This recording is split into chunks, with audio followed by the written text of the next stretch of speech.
It's a pleasure to be here, have an opportunity to share some thoughts, hear insights from you, and really kind of evolve and catalyze the movement. And that is the movement that I think all of us believe in, which is the implementation and the use of digital technology in the healthcare arena, simply to create a safer, better, smarter, happier healthcare system. Because the tension levels of doctors, the harried look on nurses' faces, the problems that everyone in the healthcare environment is facing is something that I believe we should find ways to change. Can our registration processes in the hospital be as simple and seamless as a check-in that you're doing in an international airline? You just walk in there with your passport, and with one swipe, they say you're fine, or you already printed your boarding card, and they're only doing a little document check, and even that is reducing. You walk into Hong Kong, no visa, and in a fraction of a second, they're swiping and sending you in. And this is hundreds of computers checking security, criminal record, all kinds of stuff. We need to bring all this into healthcare, and I think that's what all of you as evangelists are doing. The idea of working together, talking together, is to accelerate everybody's path, to pick up knowledge from what's happening abroad, what's happening in India, to look at the laws. And I'm just very privileged to be amongst you, to share the same vision and passion as all of you and the team at Apollo, to thank our team at Apollo for the tremendous work they do, and hope that we can just help accelerate this journey. Having said that, I'll just share a few thoughts in this entire space. I wanted to just for a minute just refocus on the Indian healthcare scenario. With less than 27% of our people covered by a structured good form of insurance, with the fact that while life expectancy has gone up from 64 years, expecting to be around 80-85 by 2030, the fact is that we still have a significantly high infant and maternal mortality. We are looking at a very difficult time in terms of the increasing incidence of non-communicable disease and its impact. We're also looking at the fact that by 2030, we will need 3 million more doctors. They say right now we need 1 million more doctors. And some of our doctors are becoming lawyers, so that's also a problem. And other doctors are also becoming Miss World. So I think we need to do something to save our doctors a bit. But interestingly, we also need 6 million nurses and almost 11 million paramedical teams. But the good news is that actually 17 million people, young men and women, are coming into the workforce every 24 months. They reach that age. So the matter is really to capture the imagination of the youth and enhance the amount of training that we can do in the health sector. And we will be able to solve not only India's problems, but hopefully global problems of health worker shortage. And this, I think, is a very important factor that we must look at.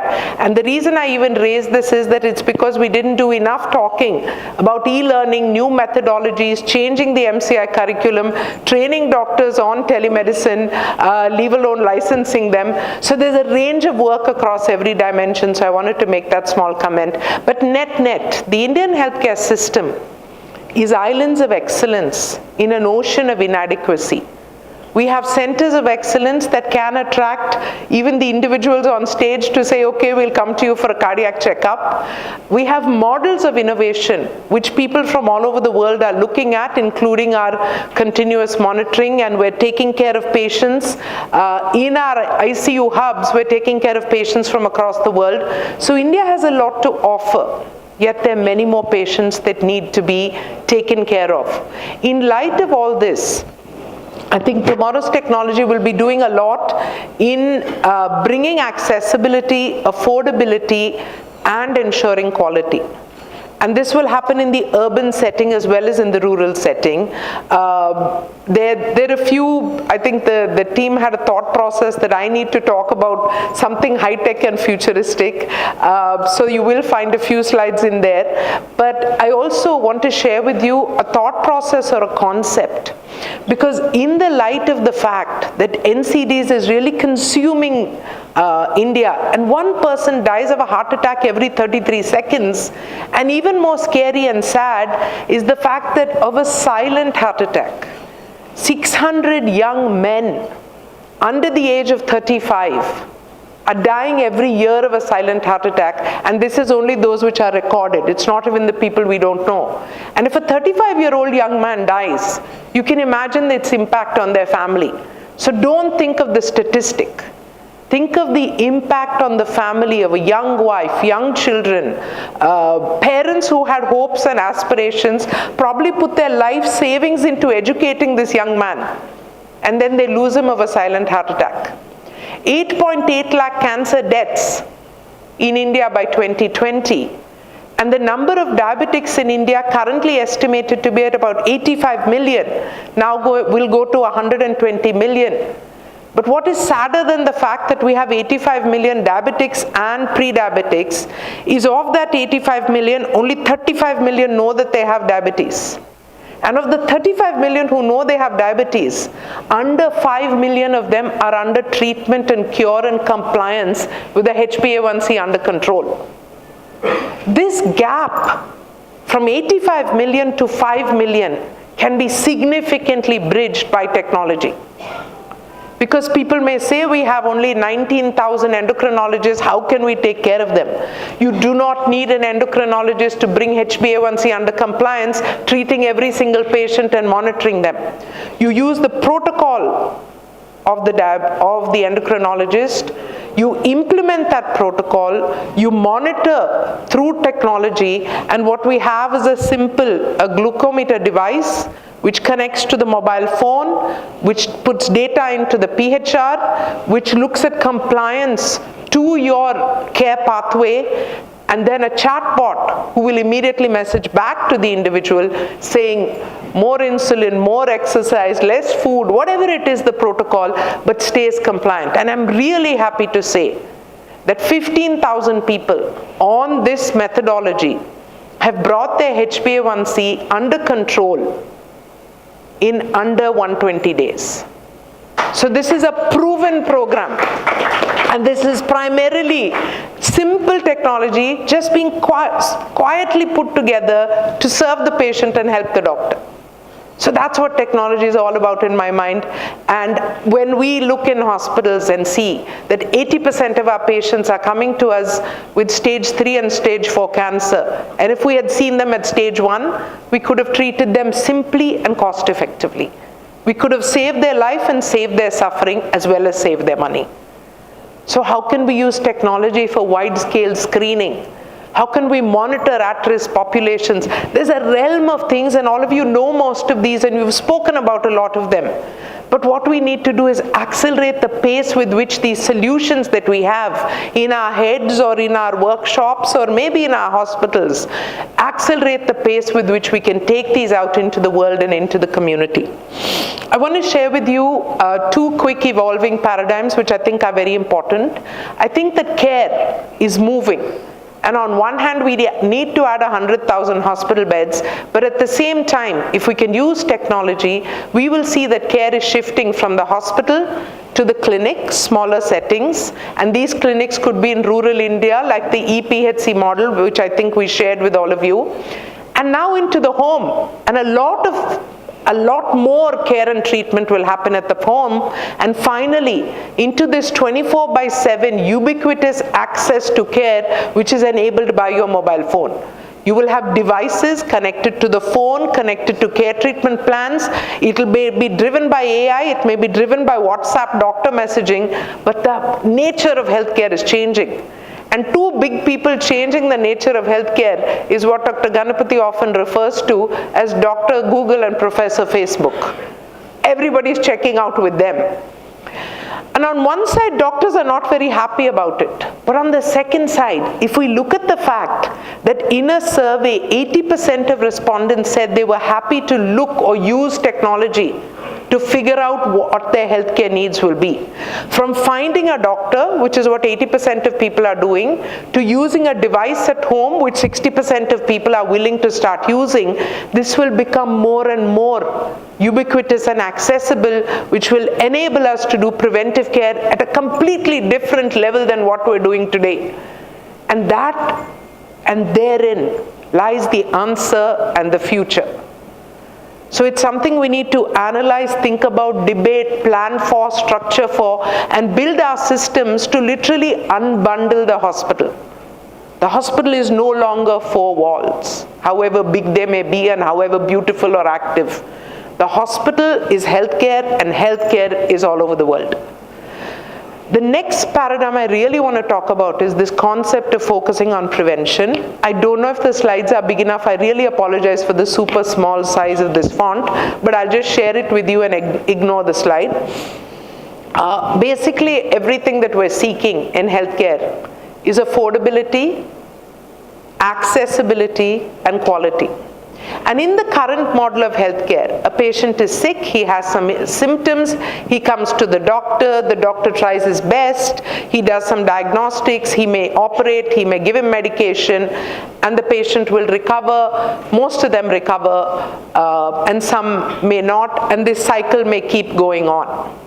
In the future model of healthcare, which I'm sure all of you subscribe to, we will look at a stratified population or population health, whether you're taking genetic predisposition or you're only taking screening and parameters of whether from cervical cancer, which is incidentally still the #1 killer of by cancer of women in India, or you're looking at cardiac risk profiling, you look at cholesterol, you look at lipids, you look at that, that whole subset of comorbidities that exist in a potential cardiac patient, and then you monitor and prevent far more effectively so that the rate of incidence, whether it's silent heart attacks because you've controlled diabetes, or frank MIs, or all cardiovascular disease, or strokes, we bring these down. And those that do have, you diagnose, you treat, and you keep them into a care continuing loop so that the number of repeat visits to emergency room, number of repeat heart attacks. How many people do we know have had 3 angioplasties? Quite a few. How many who have had 2 angioplasties? 2 different incidents. How many have had an MI and then a plasty, or a plasty and then an MI? Because what we did in the healthcare system was we repaired the plumbing of the heart, but we didn't remove the cause of having that block in the first place. And all of you as doctors know it. But why can't we redesign the system to create this continuum of care, which is an easy part of what you give in a structured package? So that's something that when we're talking today in some of the ads you may have seen about reversal of heart disease, that's what we're trying to do. Build a simple continuum of care, diagnose early, ensure they don't have cardiac problems, and it even has a yoga program linked into it. And these become effective. And why I'm talking about all this at a technology conference is that the personal health record, which is at the middle of all these interventions, empowers the individual to do and to take care and to do all these things, to share it with his specialist doctor or his GP or his loved family member in a continuous cycle of caring, which will ultimately lift the healthcare status of the population. And this concept is applicable in pregnant women, which we're doing in Argonda, where besides the nutrition centers, I'm happy to say in the last 18 months, we have not had a single maternal mortality. So it's things like this which can change the whole focus of healthcare, and this is what collectively we can do. So please let us as technology evangelists join hands with healthcare evangelists and say this is how we can work together. Because if AI is one fancy cool tool that Microsoft has put, but the doctor doesn't know what it means and he thinks it's going to replace him, never the twain shall meet. So by unbundling the hospital and the physical location of care and changing the paradigm of care to be truly healthcare and not ill care, which are not new concepts, but by using technology to embed them into the process of treatment of care, I think we will be doing something very powerful for the future. And everything I'm saying is not really new, but unfortunately healthcare is late to the party. And Netflix changed the way you view movies, and Russ spoke about it yesterday. And it's not just from the commercial aspect of how successful Netflix was, it's from the convenience aspect of how their model builds. Similarly, Paytm. Post demonetization, how many of you got a Paytm account? Oh, you are very few. Shekhar's going to be very sad. How many of you got a Paytm account? Yeah, a lot more. Correct. And it's simple. And even my Aya has it. She uses it to buy vegetables. So this is a mobile payment system. So you just click and go, and everybody's using it. From the coffee vendors to the street coconut water seller, everybody's using it. So what is our smart healthcare version of these kind of completely, it's become a way of life. You're doing social networking from Facebook to Instagram to WhatsApp. You're using Book My Show. You're using Make My Trip. You're using Paytm. What's the single healthcare app in your pocket? So Proctor will be very sad that you didn't say Proctor, and Librate will be surprised that you didn't say Librate. But the fact is, ladies and gentlemen, that by just doing booking of appointments, we haven't yet done enough impact into what a consumer wants to have a name up there. But I think it's coming. They're exciting startups. There's a lot of action in India. There will be 20 names there by next conference. I promise you. And many of us will be using these continuously and feeling how these improve the way patients access healthcare. I want some simple things to happen because people are using an app, whether it's an Apollo app or some other app. I want our average waiting time to be not more than 10 minutes because we can predict who's coming. Right now, I think healthcare and hospitals are the only ones who open their doors every morning, and many of them haven't even shut their doors in the night and don't know how many people are going to walk in. In an Indian hospital, you do not know. 85% of the people came in without an appointment. So simple. From as simple as that, as to at the extreme high end of it, I want our fresh registrar who just came into the hospital or the resident doctor to have the same capability as Dr. M.K. Mani, who's practiced nephrology for 35 years of the highest standard. And this is because we extracted the care protocol from the senior most physicians. We validated them with the latest learnings and techniques. We data analyzed the numbers and perfected those protocols. And we put them in one button at the touch of a hand in the ward, in the doctor's mobile phone, so that when he sees a doctor, when he sees a patient, the quality of the output of what he's saying is going to be as good as a physician who's practiced for 20 years. This does not mean that we're replacing the physician who practiced for 20 years. This means that we're enhancing the quality of care, and more doctors can operate at that high level. Therefore, we're reducing errors, improving quality of life and care, and ensuring that more and more people get care because of the efficiency with which this high quality doctor can spread his knowledge. Those are the changes which are coming. And this is the way the hospital of the future will use artificial intelligence, deep learning, paperless hospital, wireless devices, digital ERs, connected theaters, every single technology that is available. Let's figure out ways to smarter, faster, easier. Bring it into the hospital and help patients. So the room of the future, the hospital room of the future, hopefully, and there are as many as 27 different devices and connected programs which could go into this room of the future. From continuous monitoring of blood pressure, non-invasive monitoring of blood sugars, continuous monitoring of temperature, continuous monitoring of SpO2, and all not separate devices that the nurse has to stick in somewhere and wire somewhere and write some data somewhere else.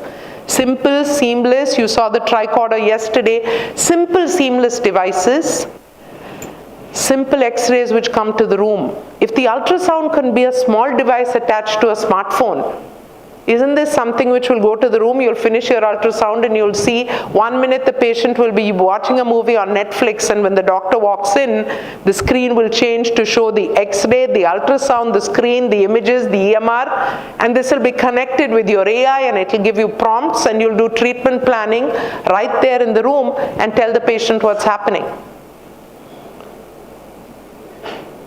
And there's more. Not enough, let's do more. Besides this care kind of evolved protocolization and digitalization and deviceization of the hospital rooms and theaters, I think because we're all health sensible, health sense will take this device and this knowledge into the home. So the home is now becoming the hospital. And how is that happening? In your bedroom, number one is sleep. How many people are tired? Slightly, not up there. Memory. Start monitoring sleep, your pulse, your breathing. You reduce sleep apnea and snoring, you will bring down an X amount of the impact of future disease. The hospital is now in your bedroom. You don't have to visit the doctor for this. The doctor will be seeing you somewhere up there in some cloud. The bathroom, we need to keep some privacy there, but still the bathroom will also have the smart scale, the digital mirror, the smart toothbrush. They're looking at hydration, they're picking up symptoms of your dentist, they'll give you appointments. The Google Home or some other device will tell you, your toothbrush picked this up, shall I book a dentist appointment for you? You're not getting enough fluoride, do something different. Your scale, of course, is the worst secret that all of us keep. In my 29 years of marriage, I still haven't told my husband how much I weigh. It's my dark secret. But this bathroom scale will know what you weigh. It'll also analyze your fat percentage. It'll give suggestions on your diet. And that data which is going from your smart scale will move into your smart kitchen. And the kitchen, which has the fridge and all the other things, and the spoons and the forks. It may not be as simple as people trying to lose weight or be healthy. It may be a lady who has Parkinson's. So Alzheimer's as well, possibly did she forget a medication, but Parkinson's, where your hand is shaking so much that the spoon cannot reach the mouth. So you auto-adjust for the tremor and restructure with the new spoons which are being made so that a patient with Parkinson's can eat better. And of course, allergies. And you know a lot about that, Russ. So it's allergies, ingredient scanners, and finally maybe 3D food printers. Maybe we'll be printing our own food and make it look good, and your apples will never have bruises on them, and all the rest of it. So this is coming into your kitchen.